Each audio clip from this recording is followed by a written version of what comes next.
Good morning, my friends. This is Deepak, and it's great to be with you again. And today is a beautiful day on the East Coast. It's also snowing heavily where I am, and it's very cold. So I thought I have a lot of time today to reflect, to read, and it's the weekend, and to share ideas, to meditate, to do my yoga and my pranayama, and share ideas with you.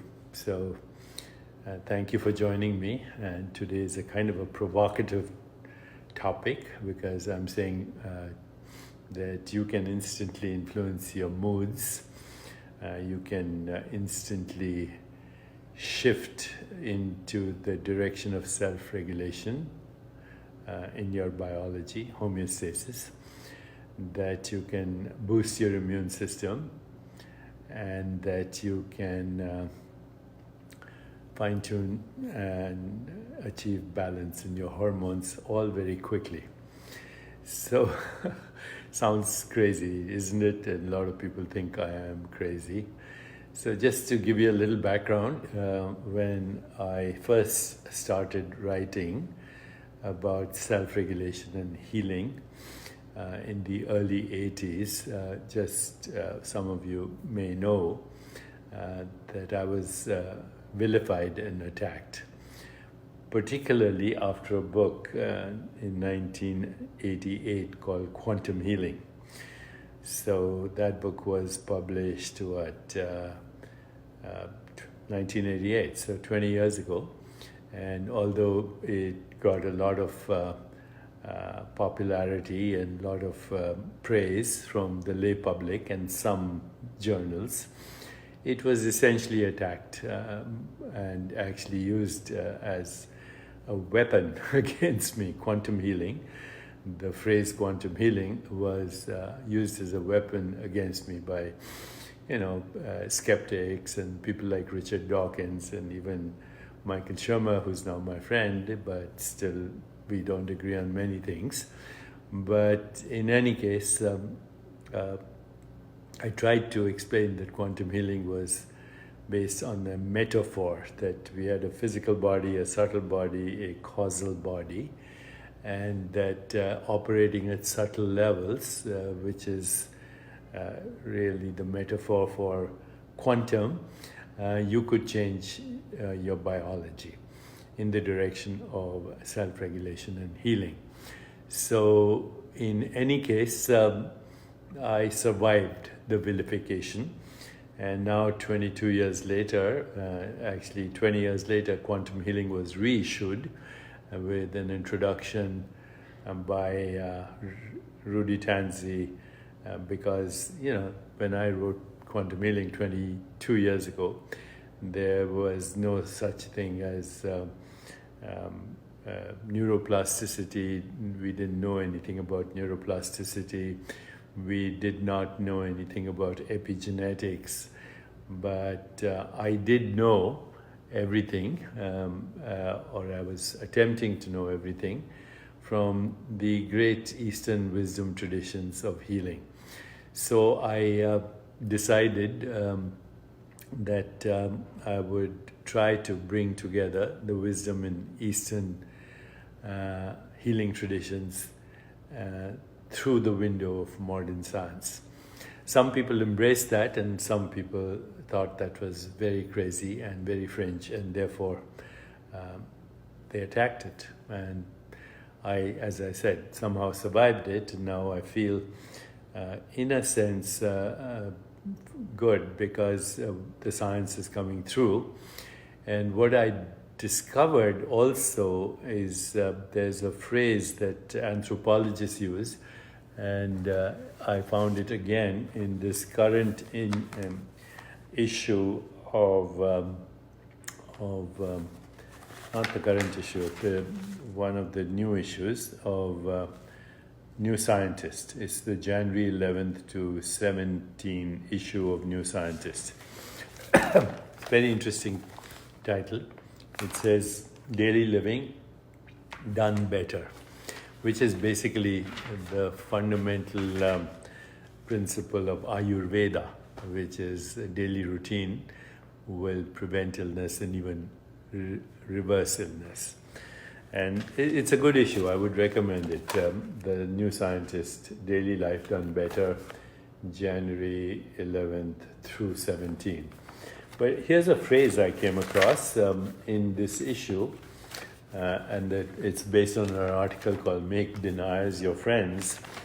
And it says in this article, social psychologists talk about cultural cognition.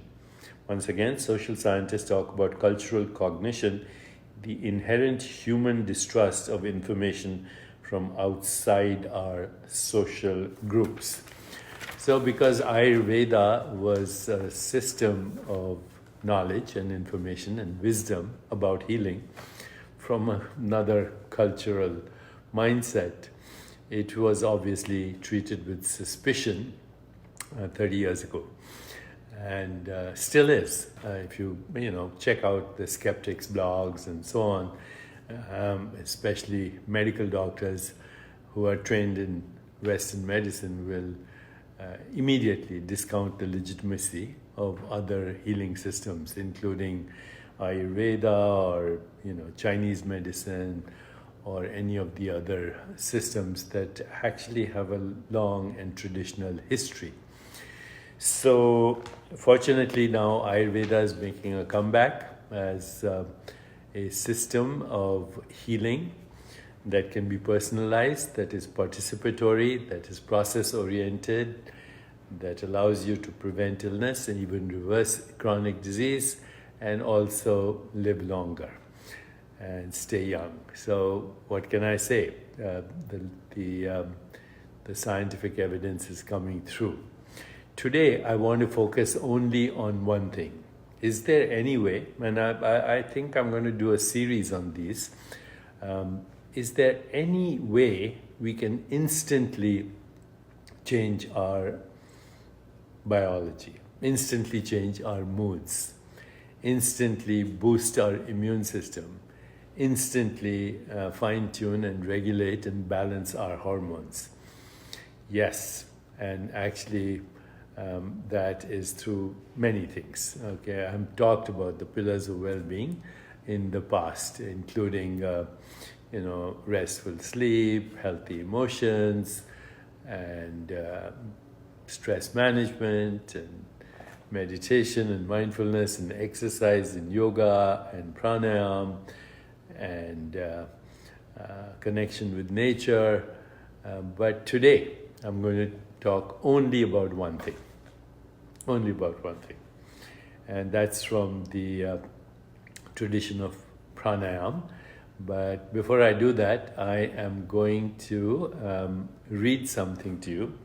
And if you don't mind, I'm going to actually read the entire article that from this issue of New Scientist that I have in my hand, January 11th to 7th. And it'll take me about 3-4 minutes to read the whole article, but it's worth it. And the article, as I said, is in the New Scientist, January 11th. The author is Caroline Williams.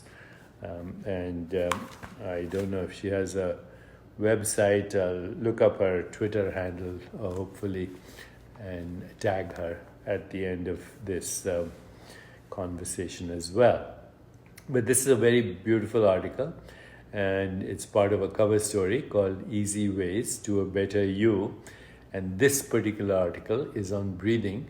I'll read the article and then I'll share with you what we can do anytime, on the run, wherever we are, to instantly change our mood, our biology in the direction of self-healing, boost our immune system, and regulate our hormones. So let me read the article by Caroline Williams. It may be the most natural thing in the world, but breathing is surprisingly easy to get wrong, and that matters more than you might think. Most of the time, the right way to breathe is through your nose. The pointy thing stuck to your face is exquisitely designed to trap dust and other foreign bodies in its hairs and snot. Beyond your visible nose lies the nasal cavity, a cavernous space the size of a gaping mouth. This is lined with folded membranes designed to warm or cool the air to body temperature, add moisture, and trap pathogens in yet more and also more mucus. Your sinuses, air-filled spaces that connect to the nasal cavity, swirl air around more and add nitric oxide, and once again swirl the air around more and add nitric oxide, which kills bacteria and viruses and relaxes the blood vessels in the respiratory tract, allowing more oxygen to pass into the blood. The upshot of all this is that nose breathing adds 50% more air resistance than breathing through the mouth. 50% more air resistance than breathing through the mouth. This gives your heart and lungs a workout and increases the vacuum in your lungs, which allows you to draw in up to 20% more oxygen than breathing by mouth. 20% more oxygen. As if that wasn't enough, nasal breathing boosts brain function too. Young mouth-breathing rats were slower to complete a maze that nose breathers did, and when they reached adulthood, it stayed with them. They had fewer neurons in the hippocampus, a part of the brain important for learning and memory. Studies in people revealed that we also do better on memory tests when we breathe through our noses. The explanation is that the nasal cavity has a direct line to the emotional and memory processing centers of the brain via sensory neurons that connect to the brain's olfactory bulbs. And in addition to that, there is the transfer of messages about scent and fragrance. These neurons sense air moving in and out of the nasal cavity and lock brain waves to the same rhythms. Synchronized brain waves then spread beyond the scent processing brain areas into regions responsible for memory and emotion. Imagine, just breathing through the nose does that. Many of us are missing out on these benefits. According to some estimates, more than 50% of children and 61% of adults breathe through their mouths too often. As a result, we also risk bad breath, poor sleep, learning difficulties, poor learning habits, and also tooth decay and even malformation of the jaw. Imagine, If you suspect you are an accidental mouth breather, you could set an alarm to remind yourself to check how you are breathing throughout the day. You can buy strips to tape your mouth shut at night. However, the evidence that this works is confined to one small study which found it reduced snoring and sleepiness in people with mild obstructive sleep apnea. As to how fast to breathe, if it is calm you seek, slow it down to about 6 breaths per minute. This triggers a reflex that widens blood vessels and reduces heart rate. Concentrating on long, slow exhalation also stimulates the vagus nerve, which is in charge of the rest and digest response, also called the restful awareness response in yoga. The opposite of fight and flight. Breathing more slowly still might even lull you into an altered state of consciousness. At 3 breaths per minute, that's theta brain waves increase. At 3 breaths a minute, theta brain waves increase, together with a zoned out state that looks like slow wave sleep, a deep state of slumber. Whatever the rate, nose breathing is the way to go. And you might want to hum a little tune too, like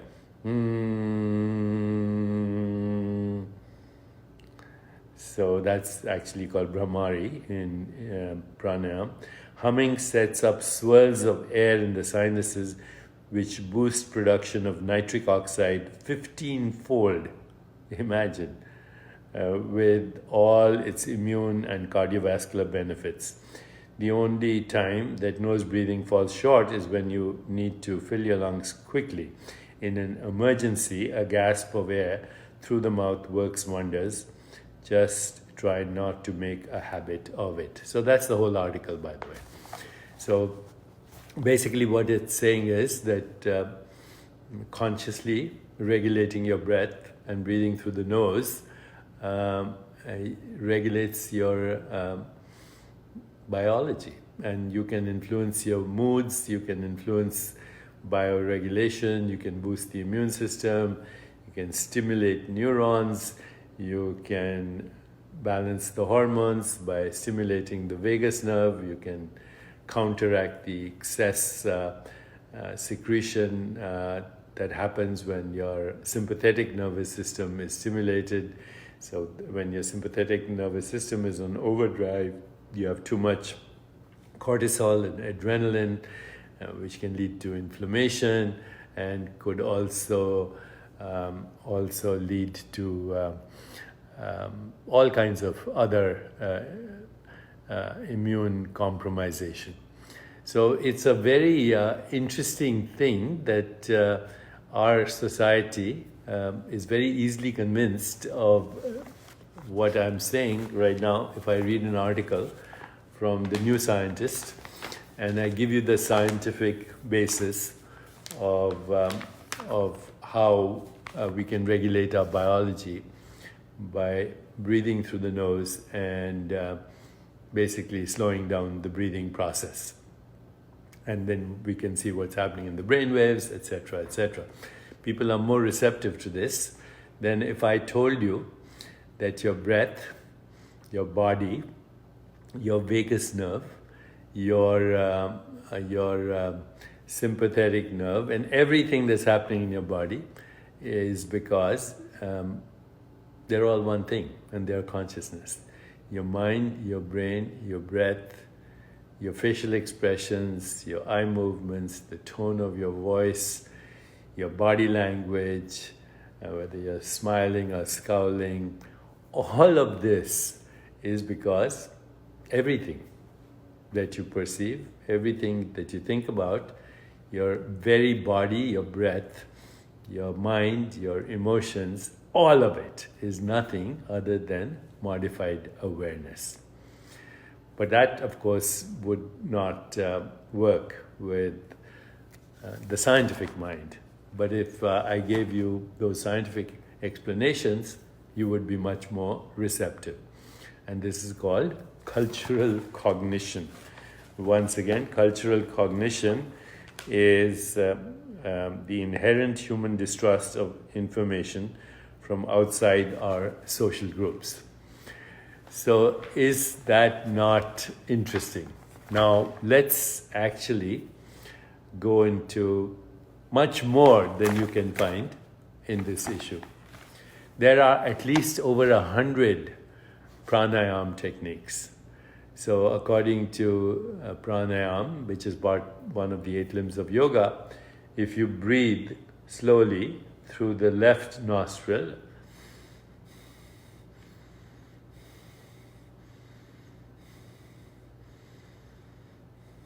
you stimulate the right hemisphere.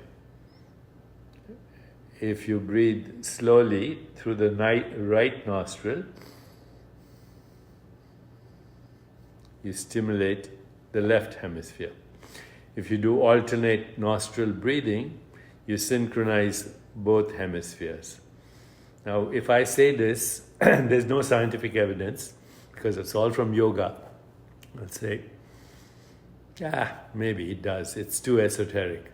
How does alternate nostril breathing or focusing on breathing only through one nostril change brain function? Well, it does. And it's also if you put your hands under your armpits and then switch them around, you'll stimulate different parts of the brain. And you'll, in fact, slowly influence neurogenesis and synaptogenesis. Now, because the brain, the endocrine system, and the immune system are all part of self-regulation or homeostasis, and also influence everything that's happening in your body, including the activity of your microbiome. And the microbiome also secretes serotonin, dopamine, opiates, oxytocin, and there's bidirectional traffic between your microbiome and your brain. You can see that everything is inseparable. The body functions as a whole. Not just everything is interconnected. Of course, everything is interconnected. Your stomach cells, your heart cells, your brain cells, your immune function, your endocrine system, they are connected to each other in order to achieve homeostasis in your body. But at another level, they're also inseparable. They're part of the activity of the whole. These neuropeptides I mentioned, serotonin, dopamine, oxytocin, opiates, anandamide, they're also immunomodulators. They modulate the activity of your immune system. So everything is inseparable. There are over 100 pranayama techniques. You can breathe rapidly and increase your metabolism. You now see the evidence that if you slow down your breathing, you can, if you go down to say 6 to 8 breaths a minute, that everything changes. The vagus nerve gets stimulated, heart rate variability increases, your mood is more relaxed and calm, and your immune system starts to fine-tune itself. Your microbiome gets the message through the vagus nerve, take it easy, self-regulate. The microbiome sends messages back to the brain. The brain in turn regulates the functions of the body, not one organ at a time, but simultaneously. So 100 plus pranayama techniques to alter your metabolism in any way you want. Increase energy. You saw that if you reduce your breathing to 3 a minute, which is possible with training, and you will also change your brain waves to the theta state. And the theta state and ultimately the delta state is associated with deep sleep. And the theta state is associated with dreams. So you're actually regulating your subtle body, and ultimately you're going into deep state of sleep, which is perfect self-regulation. Incidentally, during that deep sleep, also your ego identity disappears, so all the defensiveness that goes into the waking state is gone, and that also regulates your biology. It'd be interesting to see what happens to what is called the default mode network in the brain, which is what really gets activated when ego takes over. So now we are seeing a connection between mind, intellect, ego, brain, breathing, biology, including immune system, endocrine system, nervous system. It's all one process. It's all one holistic process, and all it wants to do is get you back to homeostasis, which is the state of self-regulation and healing. Also with decreased inflammation in the body. So, on our journey to self-regulation and healing, let's start focusing on 1 or 2 things to begin with. Number 1, breathe through your nose, always. And when you forget, remind yourself. Number 2, if you're agitated, slow down your breathing. Okay. Slow down your breathing to about 6 to 8 per minute. You can easily do that by counting to the count of, say, 6 on the inhale, pausing to the count of 2, and then counting again to the count of 6 slowly as you exhale. And you can vary this. So 6 on inhale, 2, pause, 4 on exhale. And then you can start increasing it. And also you can make sure that your chest, actually that your abdomen expands when you inhale. And when you exhale, your abdomen goes inward. This makes you make sure that the diaphragm is moving up and down. But just this, slow your breathing, breathe through your nose in order to lower your blood pressure, lower your heart rate, increase heart rate variability, boost your immune system, fine-tune your hormones. That's all you need to do. Breathe through the nose, slow down your heart rate to about 6 to 8 per minute. At night, before you go to sleep, in addition to other yoga nidra practices, you can just slow down your breathing first while lying down with your eyes closed. And remember, if you sleep on your left side, then your right nostril is dominant. If you sleep on your right side, then left nostril is dominant, which means opposite sides of the brain are activated. If you lie on your back and breathe, then both sides are synchronized.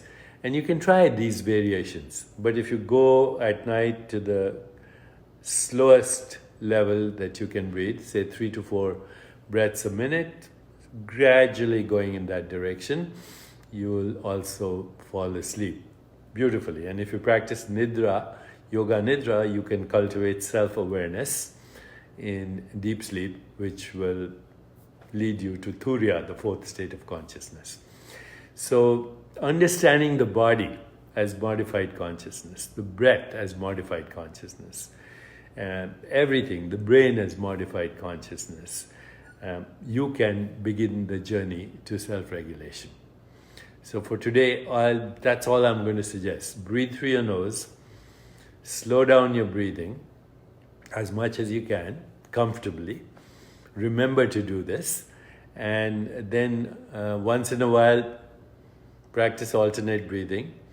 If you want to be analytic, stimulate your left brain, then do a little right nostril breathing.